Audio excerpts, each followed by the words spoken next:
Lars, du har jo været til, jamen er det alle Danmarks landskampe her i boksen? Alle sammen, altså i år. Ja.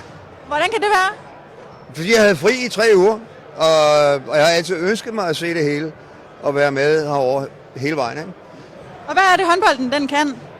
Altså, når man har spillet det selv, og det har vi begge to, siden vi var små, så sidder det i blod på en, og man er virkelig enormt ærgerlig, der hvor man er nødt til at holde op. Jeg kan ikke lade være med at støtte op om det. Altså. Og du har jo taget din bror med i dag. Ja. Er det din første håndboldkamp? Ja, her er det min første håndboldkamp. Ja, det er det faktisk. Der var kun én billet, og den stjal Lars, men nu har vi fundet 2 frem. Jeg glæder mig helt vildt. Altså. Det har været en fantastisk rejse for os som helt små børn at være med i det her, fordi vi har jo fået at vide fra barnsben af, at det var Danmark, der opfandt det her.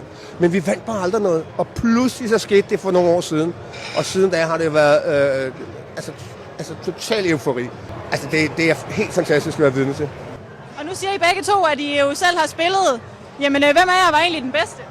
Vi var faktisk lige gode. Altså, vi var meget opfindsomme. Vi var så opfindsomme, så vores træner tit rev sig i håret, fordi det var bag om ryggen og rundt om og et eller andet. Ja, det skulle være meget fancy.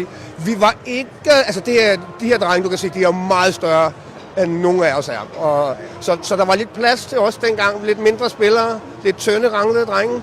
Så gik det meget godt med de der sjove finter, indtil man så blev senior. Ja. Så blev man taklet. Så var det slut. Så var det slut. Kom så, drenge! Ej, jeg er helt enig. Det vil med at gøre det, ikke gør. Og så bare lige en tand bedre i angrebet.